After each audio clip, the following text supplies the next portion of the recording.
Latest episode দেখুন একদম add free.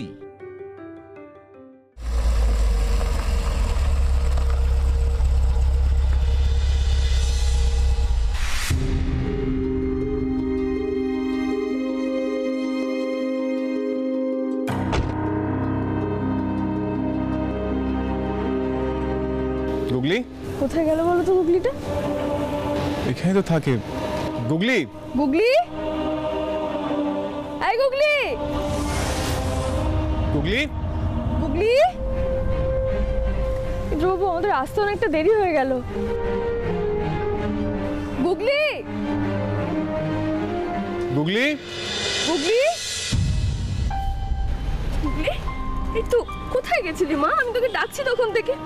আসতে একটু দেরি হয়ে গেল শোনা। দেখি রেজাল্টটা দেখি। এই তো আমার গুগলি মা কত ভালো রেজাল্ট করেছে।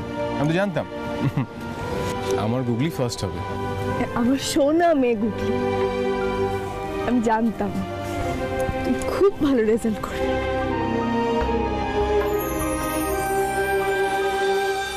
না, আমার কষ্টটা কিছুতেই আমি গুগলির সামনে দেখাবো না। আমার কষ্টের ভার যে আমি ওর উপর চাপিয়ে দিতে পারি না।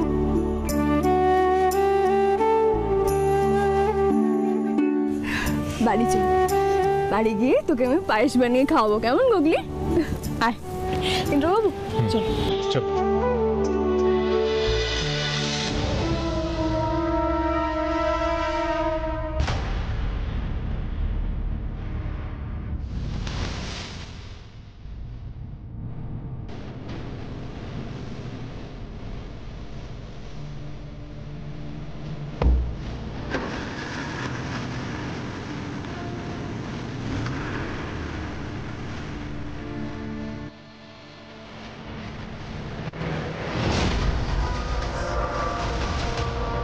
এবার এই ছদ্মবেশ ধরেই আমি আদরকে বাঁদর করার রাস্তাটা পাকা করে ফেলছি।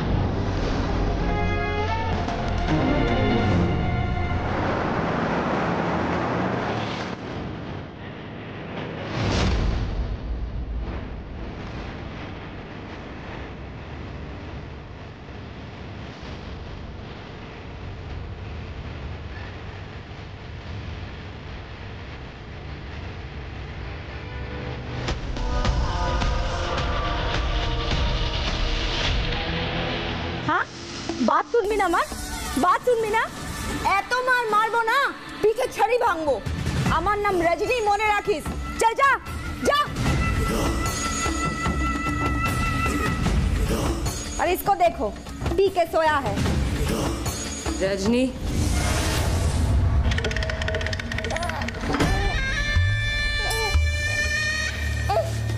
আমি তোমাকে ফোন করেছি। বুঝেছি বুঝেছি, किंतु मैडम एक कथा बोलूं, इतना दिन तक बच्चा जिन लोगों ने दिया वो तो पैसा लिया। अपनी प्रथम बार बच्चा दिच्छेन आबार पैसाओ दिच्छेन, ব্যাপারটা কি? ব্যাপারটা খুবই সহজ। আমি তোমাকে টাকা দিচ্ছি বাচ্চাকে মানুষ করার জন্য নয়, আমি তোমাকে টাকা দিচ্ছি বাচ্চাকে অমানুষ তৈরি করার জন্য। এখানে কোনো বাচ্চা মানুষ হয় না मैडम, ये नरक है। दीजिए बच्चा दीजिए।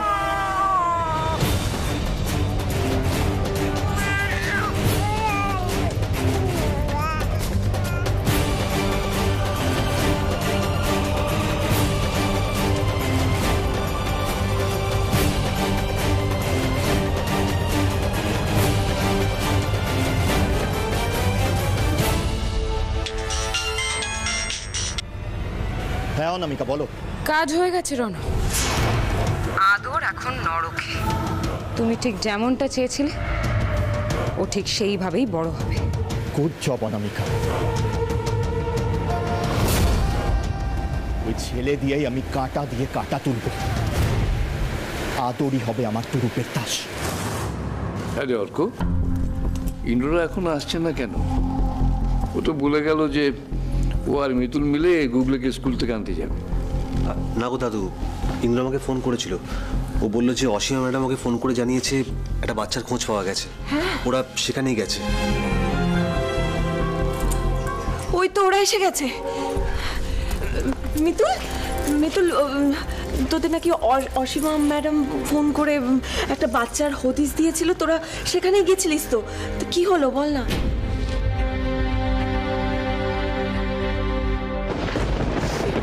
মিতুল, মিতুল, পিছুমনি, ওকে একা থাকতে দাও। তুমি বরঞ্চ গুগলিকে উপরে নিয়ে যাও।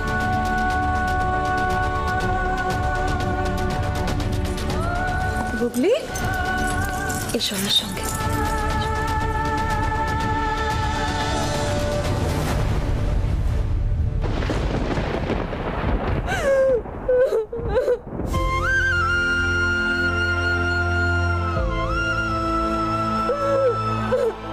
বলো বাবা, কেন এরকম করছো তুমি আমার সাথে? আমি কি ক্ষতি করেছি তোমার? বলো। তুমি তো সব সময় আমার সহায় থেকেছো, সব বিপদে তুমি আমার সহায় থেকেছো। তাহলে কোন পাপের শাস্তি দিচ্ছ তুমি আমায়? আমার সন্তানকে কেন আমার কোলে ফিরিয়ে দিচ্ছ না? হলে বাবা, কোথায় আমার আদর? আমার আদর। আমি কি কোনোদিন আমার আদরকে খুঁজে পাবো না? আমি কোনোদিন আমার আদরকে পাবো না বলে বাবা, তোমাকে উত্তর দিতে হবে বলে বাবা। আমি কি করবো এখন বলো? কোনোদিনও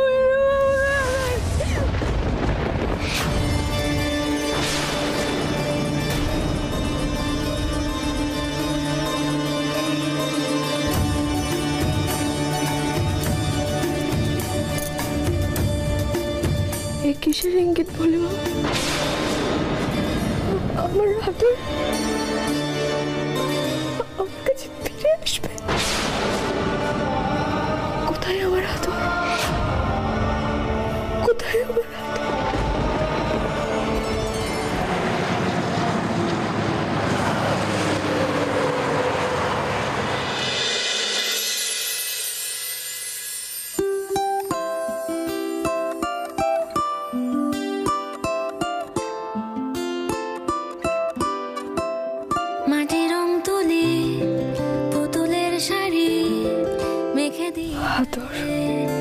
আদর, আদর, সারা আমার আদর। বাবার আড়ি চুপি চুপি রাখে বুকের ভিতর, যেখানে আমি থাকি জানালা খুলে রাখি। আসে চাঁদ রাত রোজ রোজ এখানে।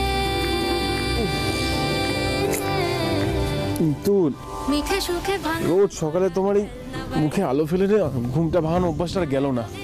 এত বছরের অভ্যেস ইন্দ্রবাবু এত সহজে কি পাল্টায় বলো?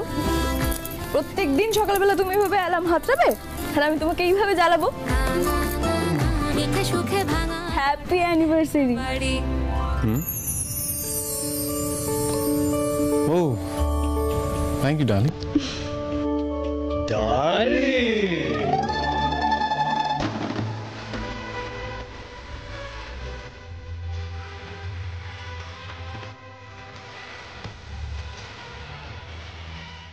আমার নিচে অনেক কাজ আছে, আমি আসি। না না না মিতুল, যাবো বললেই কি আর যাওয়া যায়? এত বছর হয়ে গেল তবুও রোম্যান্স এতটুকু কমেনি। কি করবে বলো, সবাই তো আমার বউ হয় না, তাই না? আমি এসবের মধ্যে নেই। আমি বাবা চিরকুমার। আমি শুধু শুনেই গেলাম যে রোম্যান্স বলে কিছু হয়। বুঝলে গলি, এই যে আমার শালাবাবু বারবার বলে না আমি চিরকুমার চিরকুমার, তার মানে বুঝতে পার বিয়ে করার ইচ্ছে আছে 16 আনা। সত্যি শুভদাদা, বয়স তো তোমার হচ্ছে, বলো এখন অন্তত বিয়েটা করে ফেলো। আরে বাবা, মনের মতো মানুষ না পেলে বিয়েটা কি করে করব? অল্প বুঝলি, হয় এরকম হয়, মানুষ ঠিক সময় বিয়ে না করলে একটু এরকম খিটখিটে হয়ে যায়। এবার শুভ একটা বিয়ে দিয়ে দাও। একদম একদম। আচ্ছা মিস্টার লাহিড়ী, এনাদের সঙ্গে কথা বললেই সব হয়ে যাবে তো? হ্যাঁ। নিচে গিয়ে সমস্ত কাজ করে কিন্তু আমি মন্দিরে ছুটবো, কেমন? আচ্ছা বিবাহ বার্ষিকীর দিন পুজোটা অন্তত দুজনে একসঙ্গে দিই। দি মিতুল, ওই দেখো আসছি বাবা, আমি এলাম।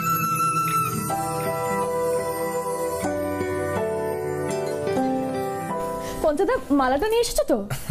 আমার এত বছরের অভ্যেস কি ভুল হতে পারে মিতুল দিদি? তুমি যাও, আমি মালা নিয়ে আসছি। বেশ, এলাম। আমার দাবার বোর্ডটা কোথায়? এই তো বাবা এসে গেছি। তোমার ডাক শুনে আমি বুঝতে পেরেছি নির্ঘাত তুমি আমার কাছে দাবার বোর্ড চাইবে। আচ্ছা তোমার প্রত্যেকদিন সকালে উঠে জল না খেলেও হয়, কিন্তু দাবার বোর্ড হাতে না পেলে হয় না, তাই না বাবা? এই তো আমার অনেক পুরনো অভ্যেস, কত বছর ধরে দাবা খেলছি। তবে হ্যাঁ, ইদানিং এটা একেবারে নেশার মতো হয়ে দাঁড়িয়েছে। এই তো বোর্ডটা, এই নাও ধরো, আর সঙ্গে লাঠিটাও নাও। না না না, লাঠি লাগবে। লাঠি মানেটা কি? লাগবে লাঠি বাবা? লাঠি লাগবে না, লাঠি লাগবে। আরে তো দাদুর কথা ভাব না, দাদু কি লাঠি নাও, লাঠি লাগবে না, আমার লাগবে। দাদু তুমি দেখেছো তো বাবা কিন্তু তোমার কোনো কথা শুনছে না। আমি বারবার করে বলেছি লাঠি নিলে দেখতে ভালো লাগে, খারাপ লাগে না। তুমি তোমার ছেলেকে বোঝাও, দাদু কোনো কথা শোনে না আমার। ওই তো এই নাও মিতুল দিদি, মালাটা ধরো। দাঁড়ো, লাঠিটাকে দিয়ে আসি। বাবা এ নাও লাঠি ধরো, আমি কোনো কথা শুনবো না। দাও।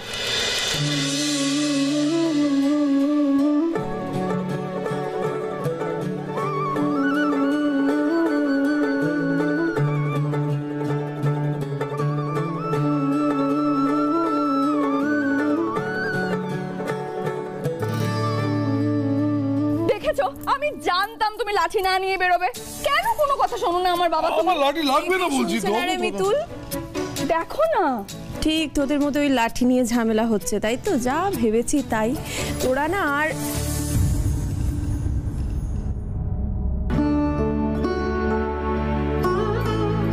বাবাটা কেমন একলা করে দিয়ে আমাদের সবাইকে চলে গেল বল।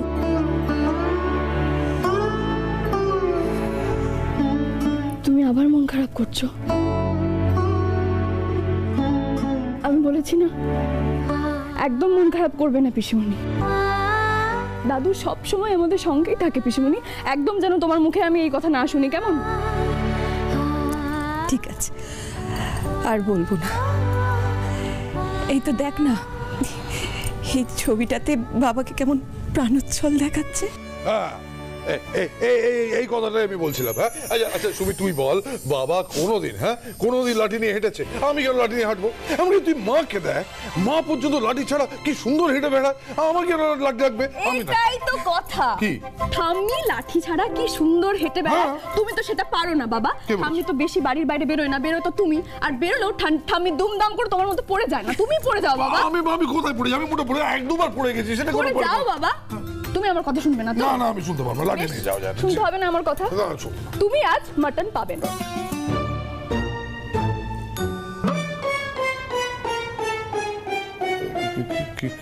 কি বললি? মাটন দিবি না? এই সত্যি বলছিস? রাগ করেছিস? তো দে লাঠি দে, ওই সোফায় ওখানে ঢুকিয়ে রেখে লাঠি দে।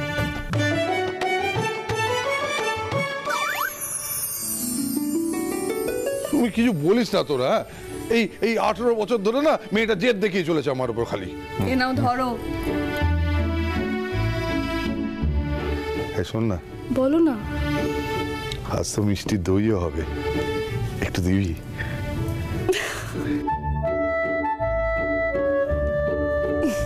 দেখেছো বিশুমণি, যত দিন যাচ্ছে বাবা একেবারে দাদুর মতো হয়ে যাচ্ছে। এই তো আমি রেডি, চলে এসেছি। এসে গেছে। এই তোদের জন্য ইন্দ্র রেডি হতে দেরি হলো, তাই না? কি বলছো তুমি? তুমি জানো আমরা উপরে একটা ইম্পর্টেন্ট বিষয় আলোচনা করছিলাম। তুই ইম্পর্টেন্ট আলোচনা করছিলি? কি আলোচনা বাবা, শুনি একটু। কি বলো তো মামু, আমার এই ভাইটা যে কেন এখনো অবিবাহিত রয়ে গেছে সেটা নিয়ে আমরা আলোচনা করছি। হ্যাঁ দাদা ঠিক বলেছে, এটা কিন্তু চিন্তার বিষয়। এবার কিন্তু শুভর হিল্লে করতেই হবে। হবে হবে, সব হবে। মিতুল যখন আছে তোমাদের কোনো চিন্তা করতে হবে না। আচ্ছা শোন না, তুই তো সকাল থেকে উঠে সবার জন্য রান্না বান্না করছিলি, তা আজকে তো তোর উপোস নাকি? হ্যাঁ পিসিমণি,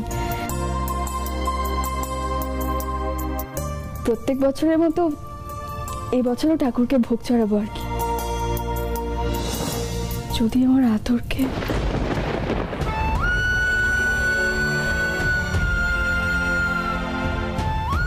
যাকগে, আমি ভোগ দিয়ে এসে বেরোবো কিন্তু। হ্যাঁ, আজকে যদি ছেলেটা থাকতো কত বড় হয়ে যেত বল ইন্দ্র। আমিও তো তোমাদের কোনো নাতি নাতনি দিতে পারলাম না।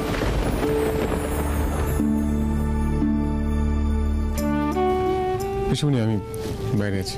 হ্যাঁ হ্যাঁ।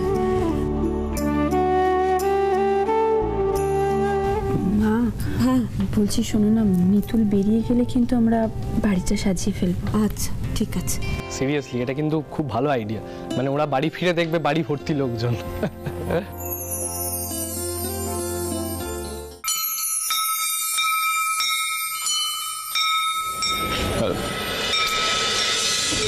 কি আছে?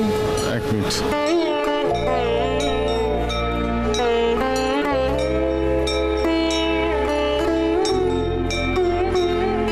বলে বাবা, তোমার থানেই যে আমার আদরের জন্ম হয়েছিল, তোমার কৃপাতেই ছেলেকে বাঁচাতে পেরেছিলাম। আমি ভেবেছিলাম ওকে খুঁজে পেতেও তুমি কৃপা করবে। আমি যে আজও আমার আদরকে খুঁজে চলেছি। বলে বাবা, কেমন আছে আমার ছেলেটা? কোথায় আছে? হ্যাঁ হয়ে গেছে ফোনটা, চলো।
সবটা তোমাদের, যত পারো খাও। বাবা, এই ছেলে দেখছি সবাইকে নাচিয়ে ছাড়বে। হ্যাঁ, আমি সত্যি বুঝতে পারছি না। না না না, এখানে আসা যাবে না। সব উটকো ছেলেপুলে সব ঝামেলা বেড়ে গেছে এখানে। ছেলেটা দুষ্টু বটে, কিন্তু দেখছো না যা করছে গরিবদের জন্যই তো করছে। হ্যাঁ মানছি গরিবদের জন্য করছে, কিন্তু যেভাবে করছে সেটা বাড়াবাড়ি করছে। বাড়াবাড়ি করছে হয়েছে, কিন্তু ছেলেটাকে দেখে না আমার নিজের ছোটবেলার কথা মনে পড়ে যাচ্ছে। আমি ওর মতোই বাড়াবাড়ি করতাম।